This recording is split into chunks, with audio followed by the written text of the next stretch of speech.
Je vous remercie d'être ici ce soir pour cette 5e audition contradictoire du Musée du Barreau de Paris du millésime 2016.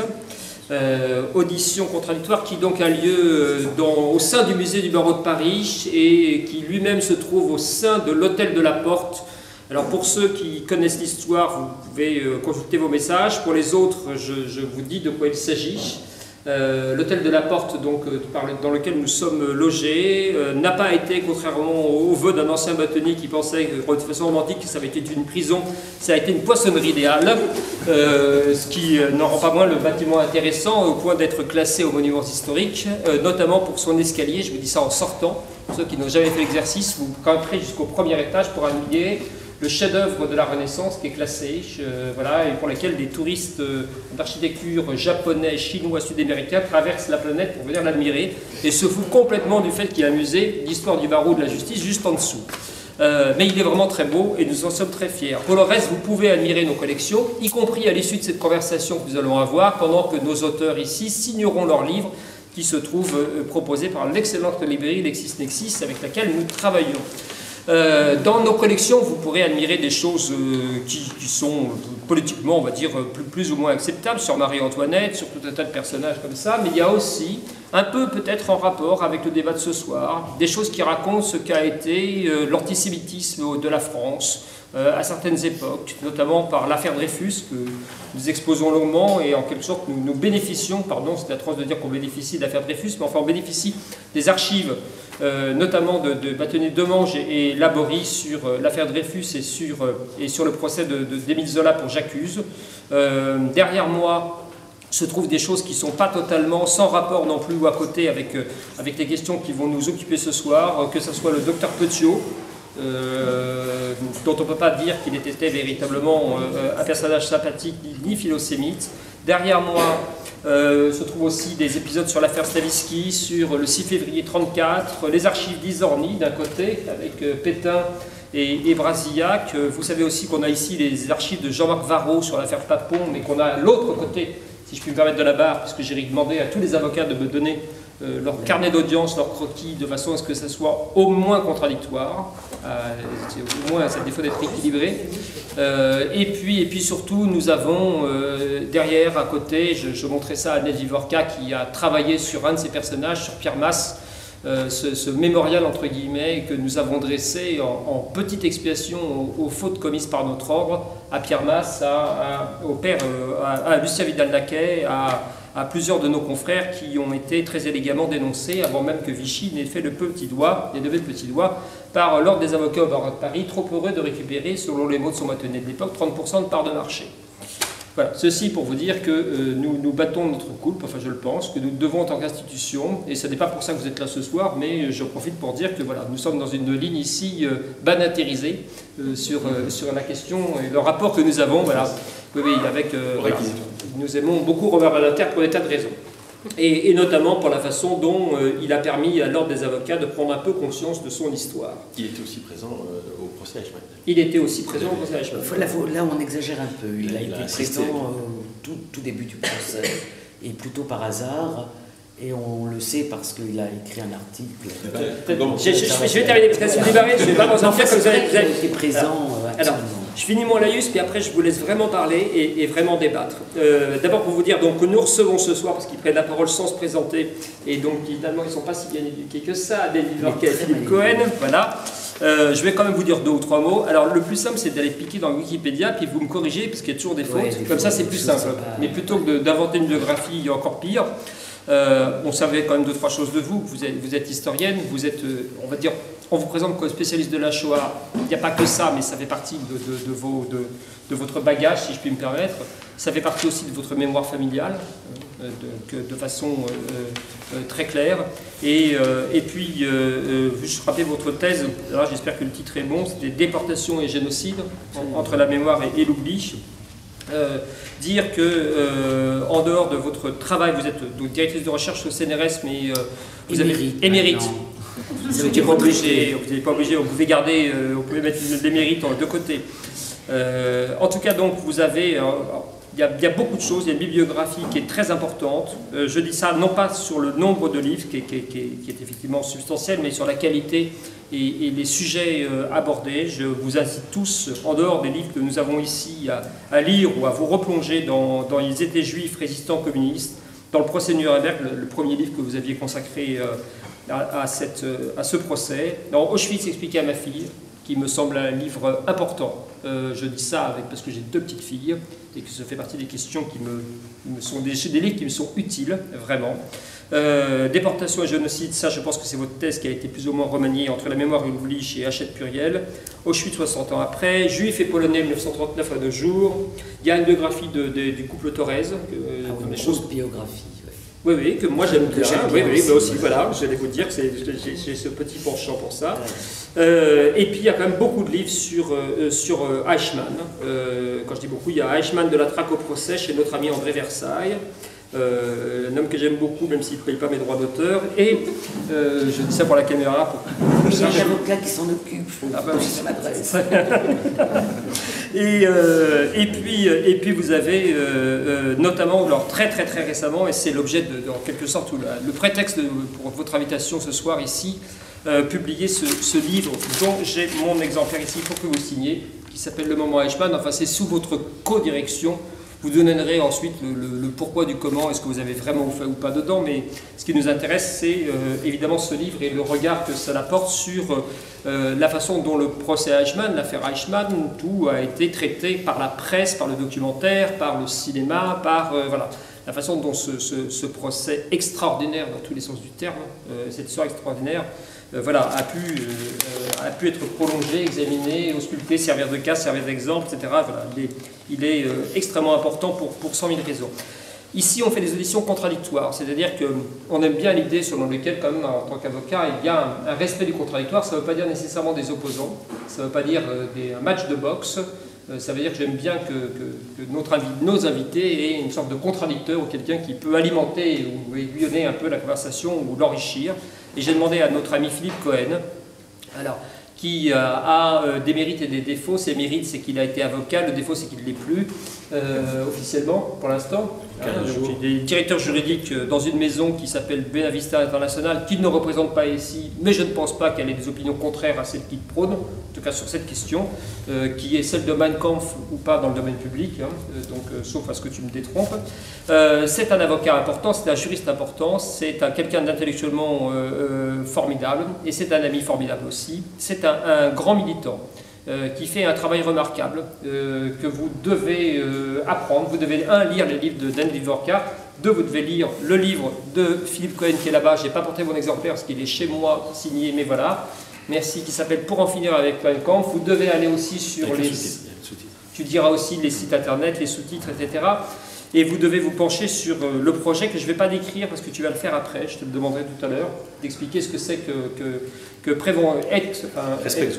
Respect Zone, voilà, comment c'est né, cette histoire, l'arrivée de Mein Kampf dans le domaine public, l'édition critique, pas édition critique, qu'est-ce qu'il faut faire, la prévention de la haine, les logos ou pas qu'on peut mettre sur vos pages, comme c'est le cas du musée du barreau de Paris, sur la page Facebook, comme c'est le cas de la Grande Bibliothèque du Droit, merci Agnès de l'avoir fait. Et le barreau de Paris, nous affichons les logos qui montrent qu'ils sont dans des endroits où la tolérance est de rigueur, mais l'intolérance et le racisme et l'antisémitisme sont absolument exclus.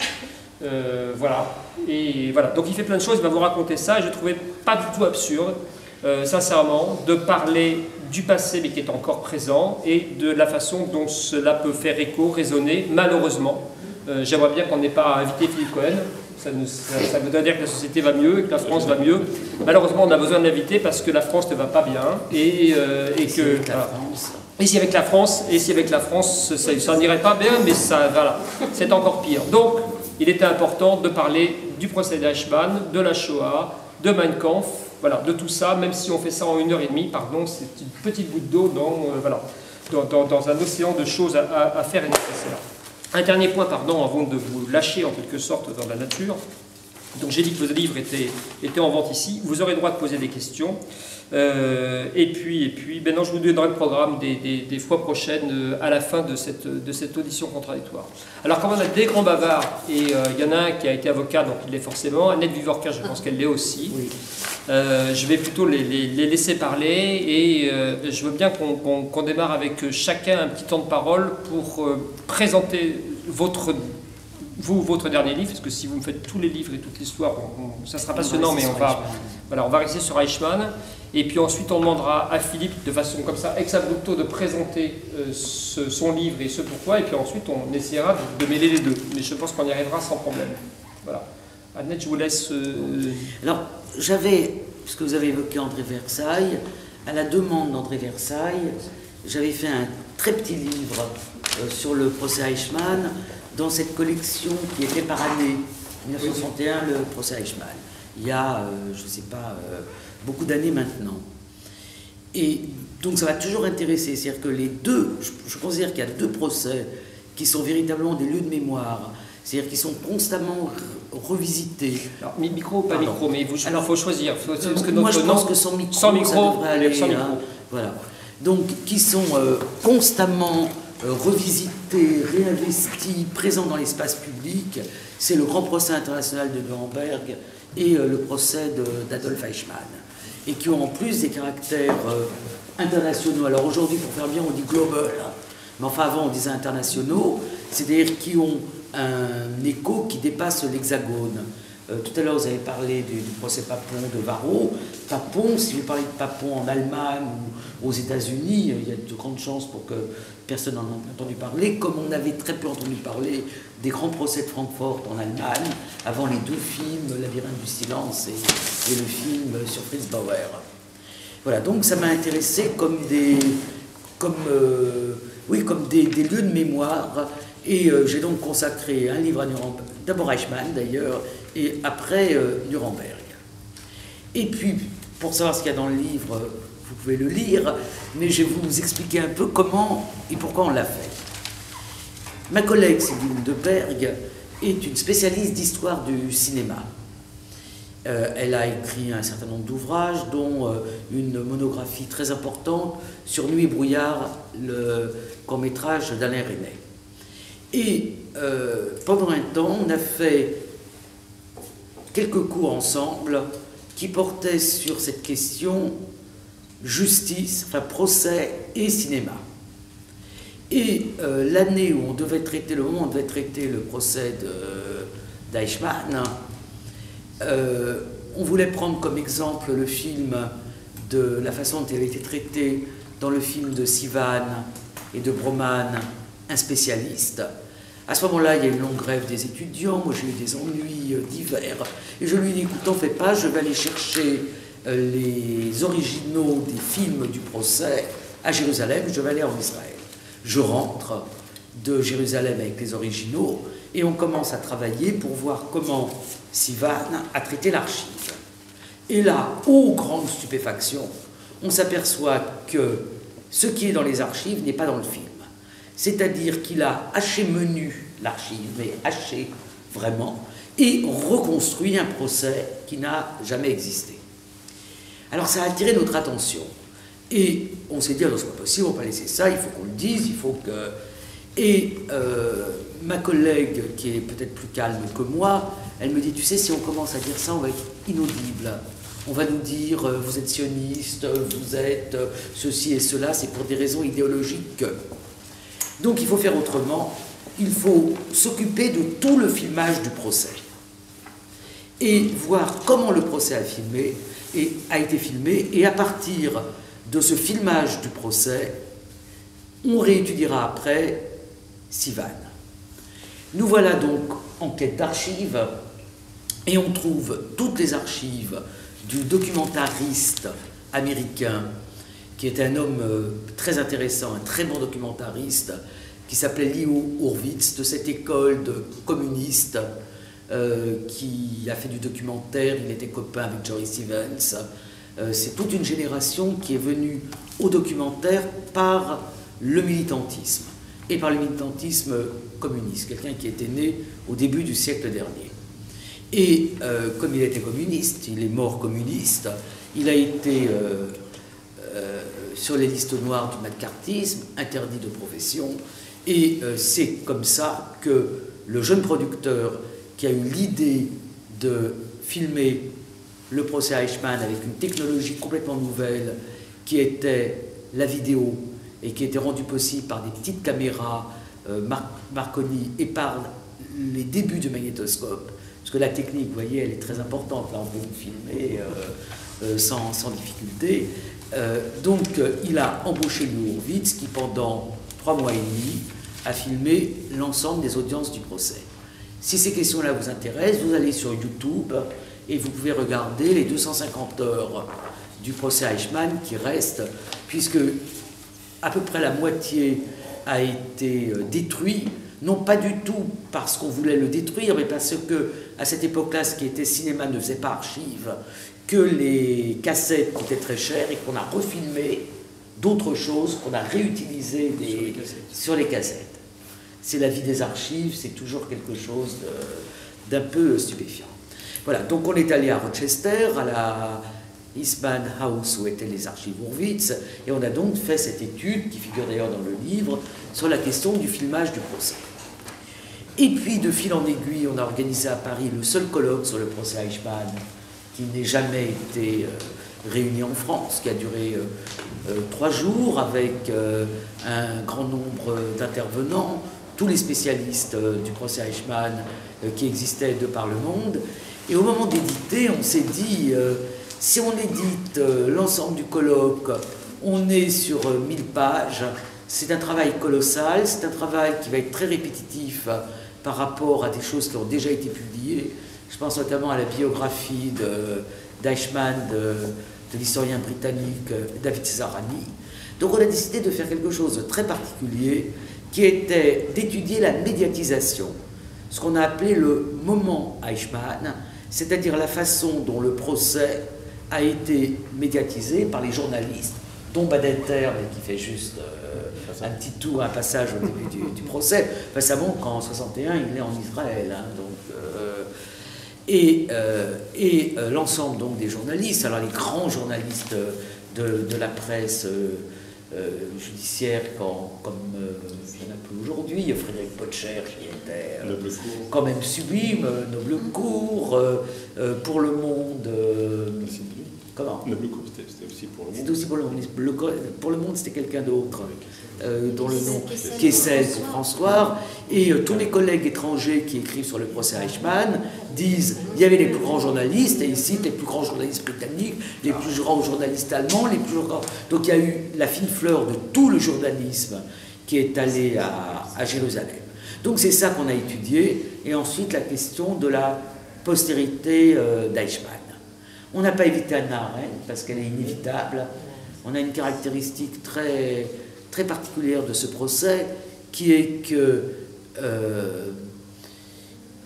le procès a été comme filtré par le Eichmann à Jérusalem d'Hannah Arendt, qui pourtant a assisté que très peu au procès, qui n'est absolument pas un reportage comme a pu le faire Kessel par exemple, mais qui est de gros articles de la revue Le New Yorker, qui sont devenus ensuite un livre, et qu'elle a fait chez elle, à New York, avec les minutes du procès, avec un certain nombre d'ouvrages, mais pas du tout avec ce qu'elle a vu, puisqu'elle est restée 3 semaines. Donc il y a un texte de Michel-Irène Broudny-Delaunay qui porte sur la façon dont Hannah Arendt a écrit Eichmann à Jérusalem. Voilà, alors il y a dans ce livre collectif, il y a un texte très intéressant sur Eichmann à la télévision allemande.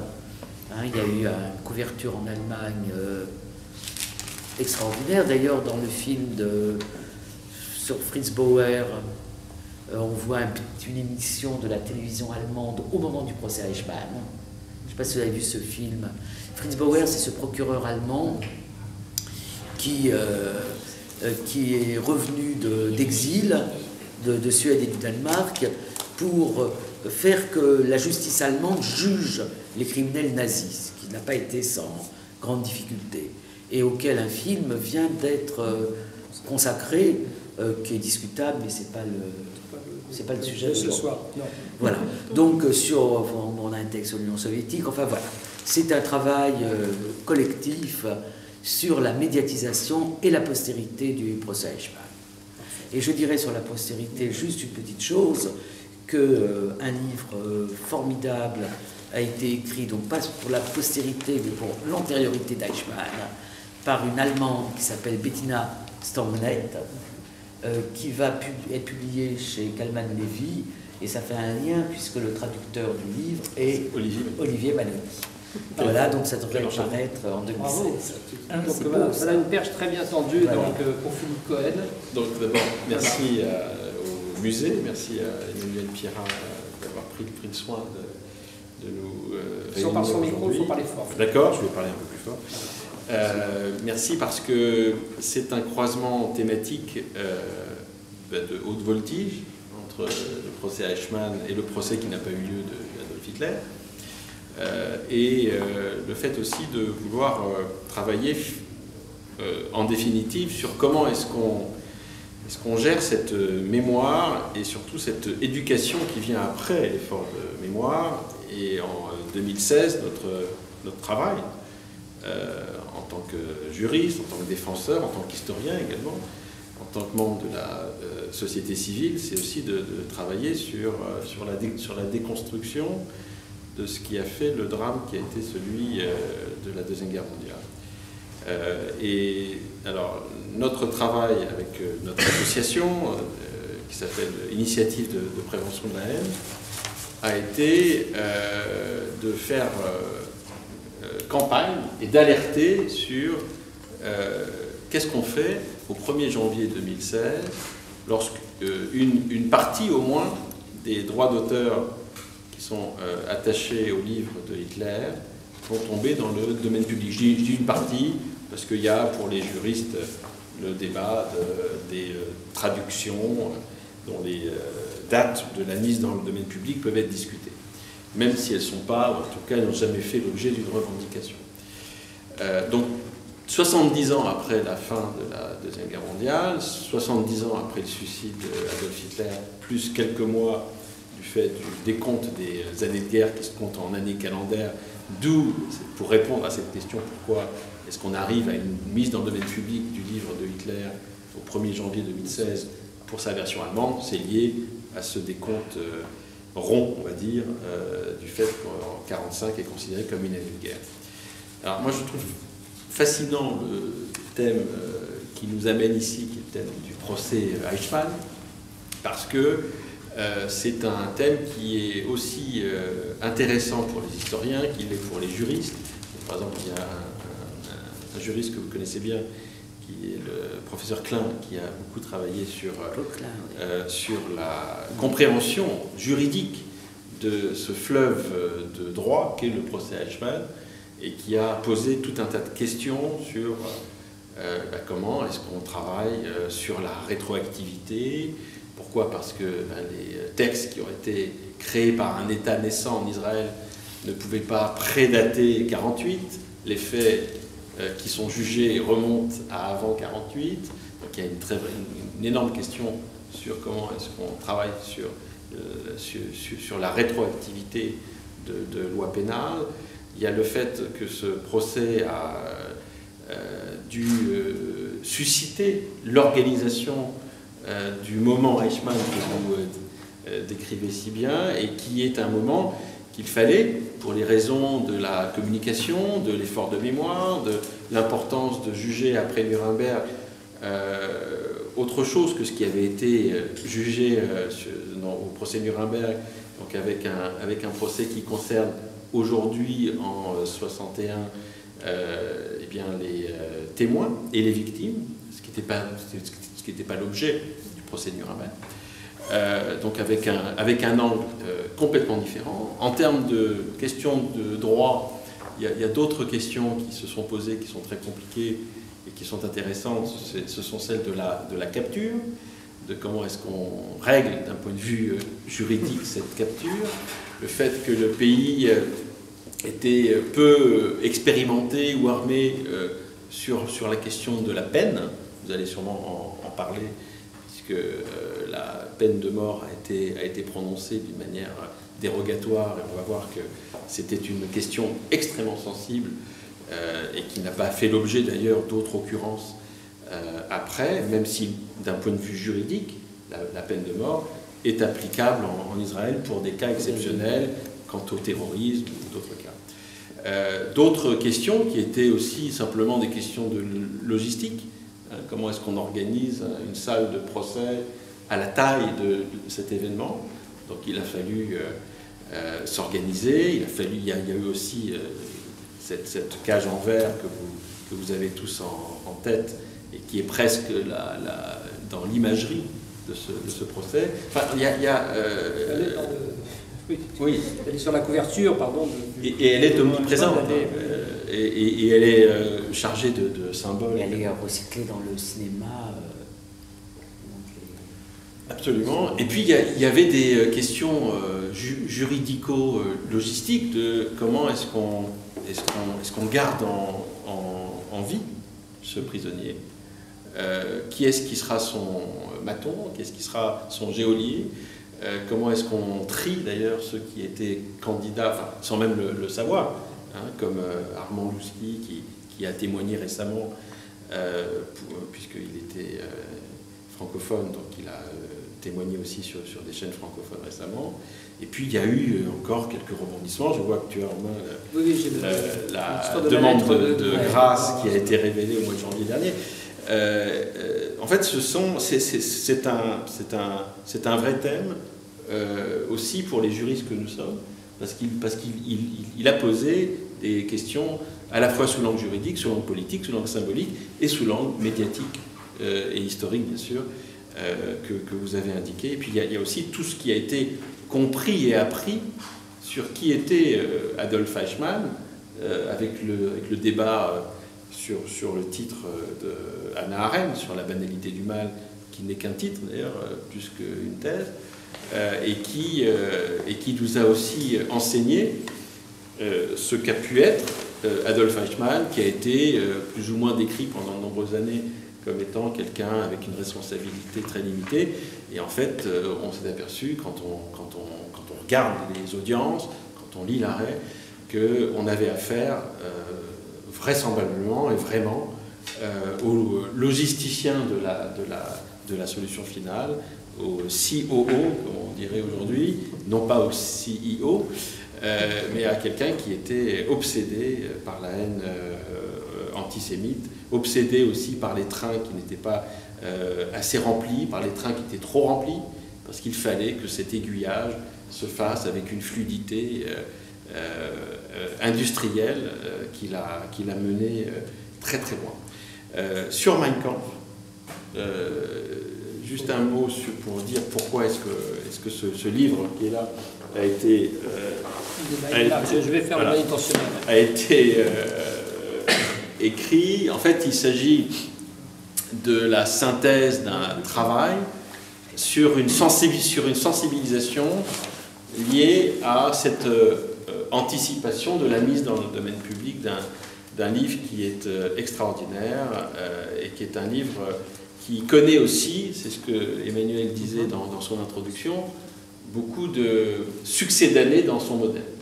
Et donc le travail était là non seulement pour l'histoire et pour la mémoire et pour l'éducation vis-à-vis de la Shoah et de la Deuxième Guerre mondiale, mais aussi sur comment est-ce qu'on reconnaît tous les nouveaux Mein Kampf et tous les futurs Mein Kampf.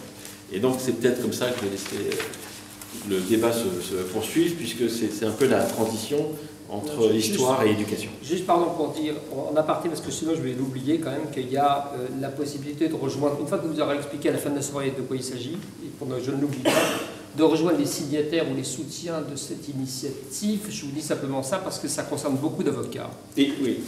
Beaucoup d'avocats ont signé pour des raisons amicales et liées à l'entrain et à la motivation et au talent de Philippe. Et je dis ça parce que tous les candidats, par ailleurs, au bâtonnat ont signé. Ils ont évité comme ça les querelles internes, parce qu'on a des élections ici. Donc, avant qu'il soit candidat. Oui, avant qu'il soit candidat. Je dis que je vois à peu près tous les cabinets en liste. Donc voilà, donc j'ai pas de souci par ailleurs pour parler de cette signature. Et les confrères qui sont ici présents, et même ceux qui ne sont pas avocats, parce que c'est ouvert à tout le monde, sont largement invités à signer et à mettre leur signature à côté des nôtres. Et signer quoi alors, voilà, juste c'est pour ça que je veux t'en parler une seconde. Le propos, c'est pas seulement de faire de la compréhension et de la glose, entre guillemets. Mais c'est aussi de pouvoir proposer un début d'une remédiation pédagogique de l'hyper-diffusion actuelle du livre Mein Kampf. Le livre Mein Kampf est hyper diffusé. Il a été d'abord énormément depuis qu'il a été diffusé donc en 1925. Il a commencé à être très diffusé à partir de 1929.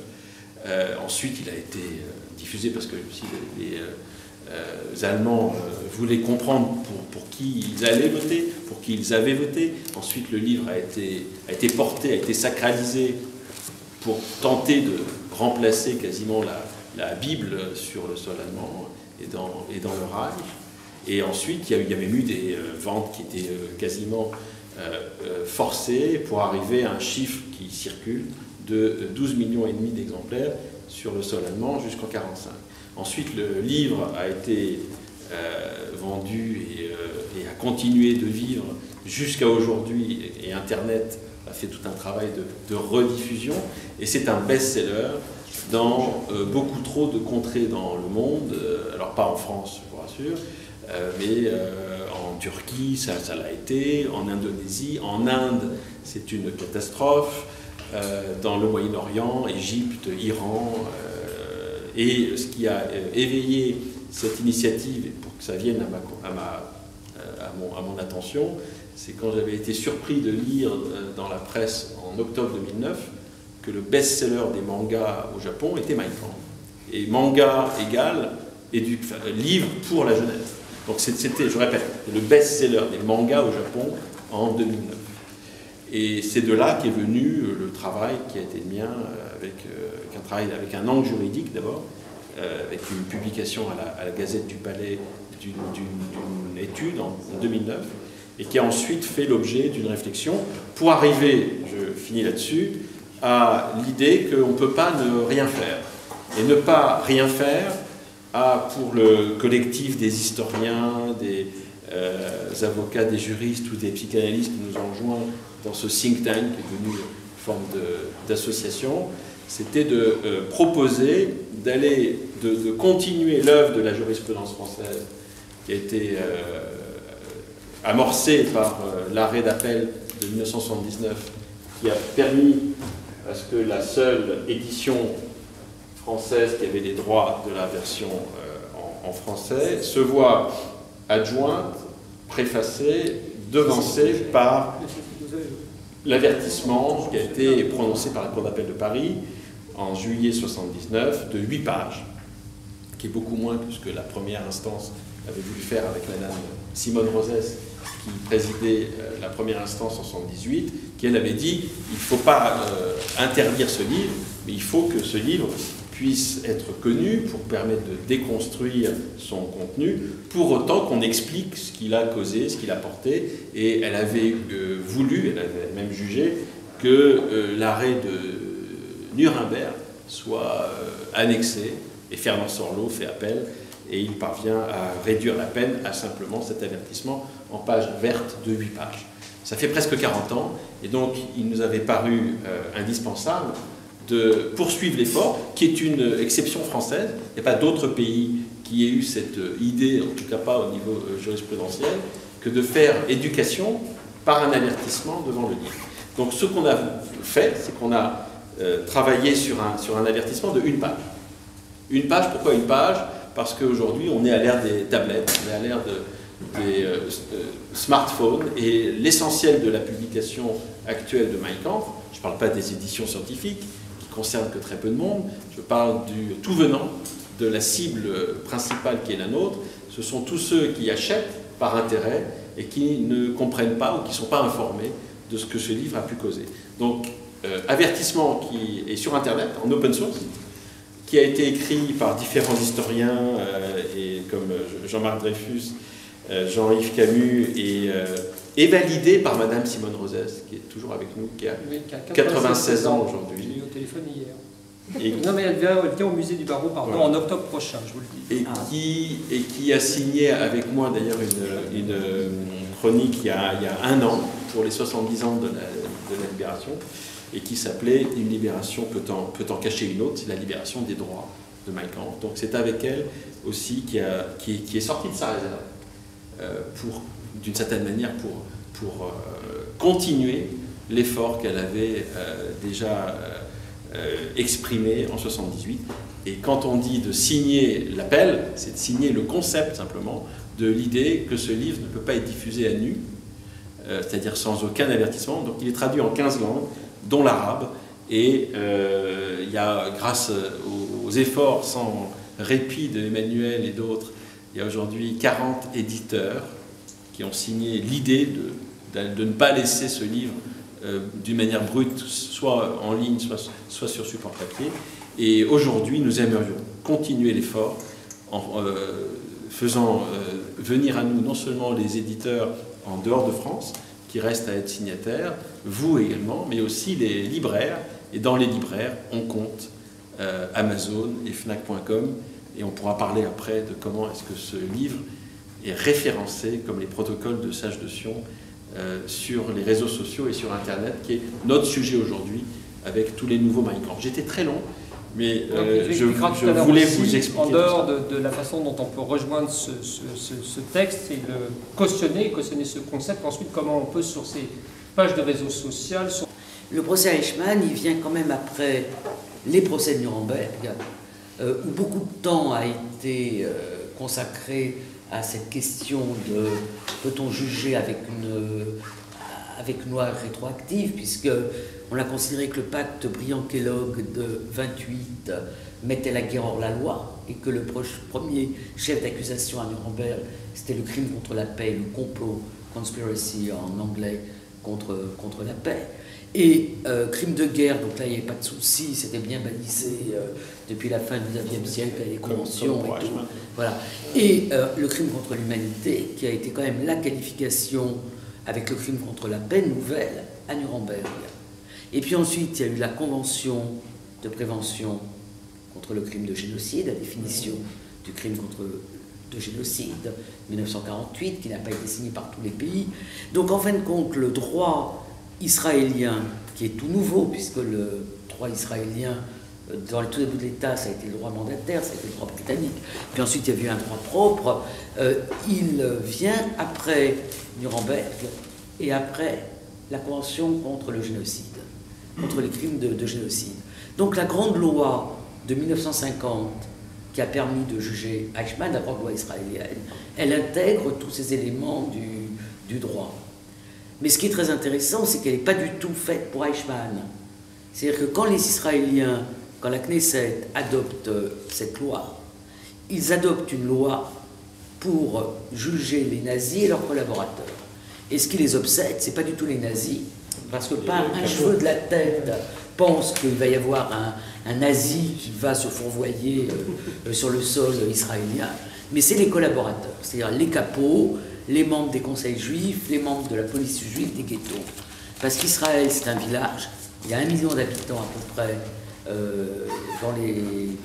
en 50 quand la loi est adoptée, et que vous pouvez très bien, dont un tiers à peu près qui sont des survivants, qui sont arrivés après, et vous pouvez très bien croiser dans la rue quelqu'un qui a été capot dans le camp où vous étiez, ou membre de la police juive des ghettos.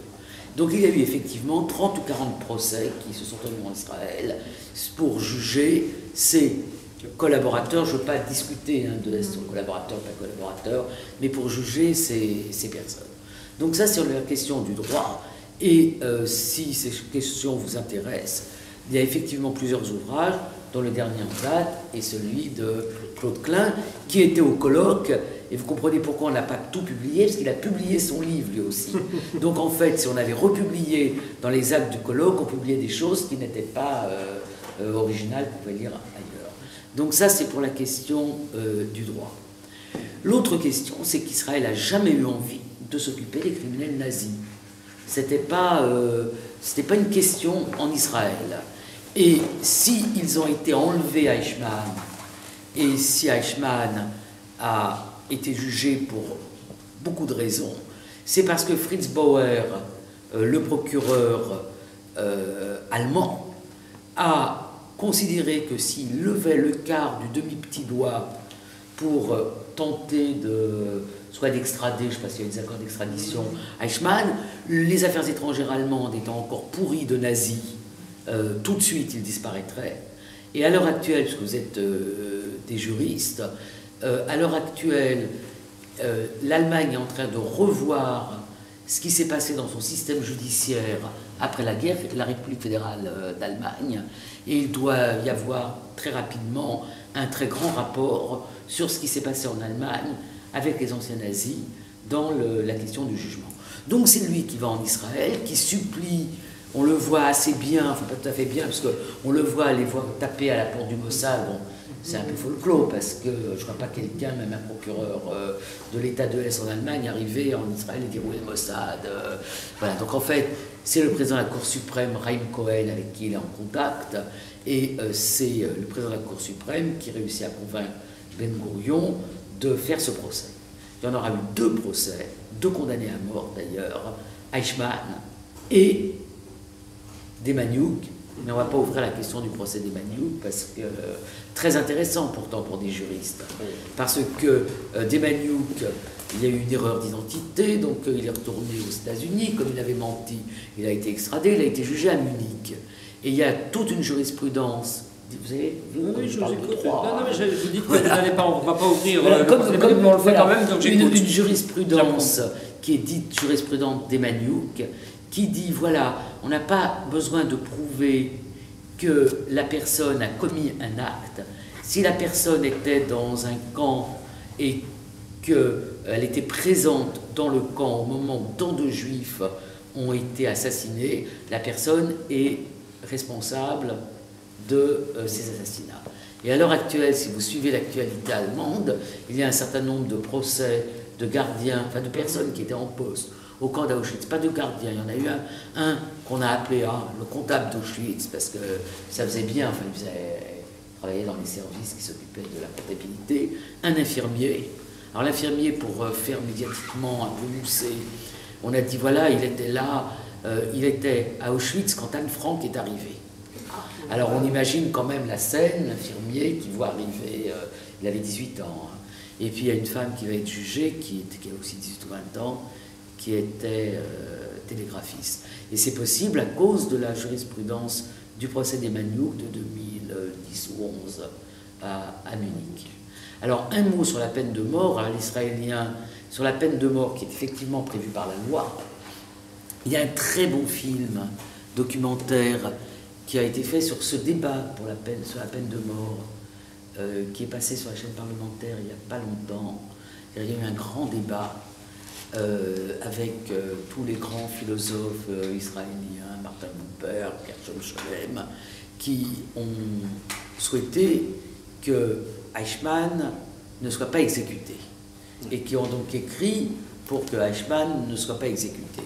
Donc ils n'ont pas été entendus par le président de l'État d'Israël, et ce qui est très intéressant, c'est de voir leurs arguments, parce qu'on s'aperçoit qu'une partie de leurs arguments ont été, c'est à la façon dont ils prévoyaient l'avenir. Ils disaient voilà, on va exonérer les Allemands de ce crime puisqu'on aura jugé Eichmann, donc finalement c'est une façon de les exonérer. Or c'est pas du tout ça qui s'est passé, parce qu'en fait, après Eichmann, il y a eu de très nombreuses procédures judiciaires. Ça prouve notre grande difficulté à prévoir. C'est-à-dire que quand on a le nez sur l'événement, on réfléchit, on pense. Et c'était vraiment de très grands penseurs. Et finalement, on s'aperçoit que les conséquences de l'exécution d'Eichmann, elles sont quasiment nulles, finalement. Voilà. Alors les Israéliens rigolent sur Internet. Moi, j'ai mis une alerte Google Eichmann, donc je reçois tout ce qui... À l'époque, on a fait le colloque, donc je ne l'ai pas retiré. Et il y a un petit sketch sur l'exécution d'Eichmann, où on voit les Israéliens qui ne savent pas comment faire, parce qu'effectivement, il n'y a pas eu d'exécution, et donc finalement, l'accord de casse, enfin, finalement... Comment ? Il a été incinéré. Il a été incinéré après, donc, et ses cendres jetées au-delà des limites territoriales. Et finalement, c'est Eichmann lui-même qui se met la corde au cou, et qui dit, il faut toujours que je fasse tout moi-même. Bon, mais ça prouve, c'est quelque chose de récent, qu'on trouve sur YouTube, à mon avis, et ça prouve à quel point ce procès, plus d'un demi-siècle, reste présent, et comme ça, réévoqué de 1000 façons différentes, y compris de façon un peu humoristique, parce que une partie des Israéliens, peut-être probablement pas tous, ont quand même beaucoup d'humour. Oui. Voilà. Alors, il y a l'histoire de la lettre, pardon, oui, janvier, la lettre, par exemple, de la lettre de demande de grâce, dont on oui. savait qu'elle existait. Et déclassifiée en janvier. Ouais. Ah, ouais. Dites un mot, parce que tout le monde n'est peut-être pas au courant Voilà, de ce que donc, c'est. Ça montre le... donc ce qui est très intéressant avec Eichmann, c'est à quel point il voulait vivre, en fait. Il ne voulait pas être condamné à mort, et il s'est vraiment défendu bec et ongle, et c'est ce que Hannah Arendt n'a pas perçu. Il s'est défendu, il voulait terminer d'écrire ses mémoires, il voulait vivre tout simplement. Et il écrit donc au président de l'État d'Israël en demandant la grâce qui ne lui est pas accordée. Et cette lettre, elle est réapparue au moment de quel anniversaire 55, là, ça fait combien d'années? 61. Oui, 50e anniversaire, 55e anniversaire. Enfin, voilà, ça a été rendu public, pardon, le courrier, l'existence, le contenu du courrier a été rendu public le 27 janvier dernier, à l'occasion d'une cérémonie en souvenir de la Shoah, conduite par le chef de l'État actuel, etc., etc. Et là, découvert lors de la numérisation des documents de la présidence. Voilà. Oui, il argumente d'ailleurs dans sa lettre, il argumente. Il essaye de convaincre... C'est écrit 2 jours avant son exécution, alors c'est un document intéressant. Oui, parce que justement, par rapport à l'aspect droit de l'homme, etc., il y avait cette volonté que cette exécution se fasse extrêmement rapidement, qu'il ne soit pas enterré pour éviter le culte. C'est ce qui d'ailleurs a été la jurisprudence de Nuremberg. Absolument. Et qui n'a pas été d'ailleurs... Nuremberg, ils ont été donc pendus. Bon, Nuremberg, c'était vraiment fair trial, comme disaient les Américains. Et il n'y a eu que 8 condamnés à mort sur les 21 accusés présents. Hein, il y en a un qui s'est suicidé, Robert Ley, avant. D'où cette obsession qu'on a aujourd'hui avec Salah Abdeslam. C'est-à-dire qu'on veut garder ces gens en vie. Absolument. Donc, il y a des systèmes... moi, j'étais à Nuremberg avec Sylvine Depergue, là, et on nous a fait visiter la prison. Sylvine Depergue, c'est la co-auteure de la co-direction de l'ouvrage. Voilà. Je traduis parce que c'est... on n'avait pas tous les systèmes modernes de surveillance. Donc, vous aviez en permanence un membre de un MP de la police militaire américaine qui avait l'œil sur l'œilleton pour surveiller jour et nuit, à cause du suicide de Robert Ley, donc pour éviter qu'il se suicide. Donc ils ont été pendus, les 8. Il y en a un qui n'a pas été pendu, qui est Göring, parce qu'il a réussi à se procurer une petite capsule de cyanure. Pour une raison qu'on a peut-être du mal à comprendre, c'est que ce qu'ils ont demandé, les accusés de Nuremberg, c'est une mort de soldat. Et une mort de soldat, on fusille, on ne pend pas. La pendaison, c'est considéré comme une mort infamante. Et ne l'ayant pas obtenu, donc il y a une discussion entre les juges, ne l'ayant pas obtenu, il s'est suicidé après avoir été condamné à mort, ce qui n'est pas le même cas que Robert Ley. Et ils ont été incinérés, leurs cendres dispersées. Mais le dernier qui est mort en 87, je pense, Rudolf Hess, il ne faut pas confondre avec Rudolf Heuss, le commandant d'Auschwitz. Rudolf Hess, donc, d'abord, qui a été, lui, uniquement condamné pour complot contre la paix et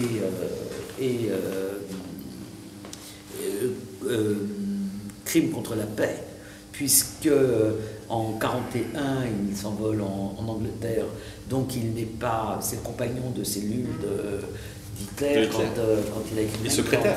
Secrétaire. Donc il n'a pas été impliqué dans le génocide directement, puisqu'il n'était plus là. Donc il a été condamné à la prison à vie, il est mort en prison et lui a été enterré. Spandau. À Spandau. Ouais. Et on a démoli la prison après. La prison, les soviétiques ont toujours refusé la grâce, très probablement parce que a flotté à partir l'invasion de l'Union soviétique par l'armée allemande, cette idée qu'il pourrait y avoir une paix séparée des Alliés et des Allemands pour se retourner contre l'Union soviétique. Et puis en plus, ça leur permettait quand même avec la garde d'aller se promener à Berlin-Ouest pour la relève de la garde. Donc ça intéressait les soviétiques de garder cette prison, cette forteresse qui a été que pour un seul président. Un seul président. Comme l'Angleterre.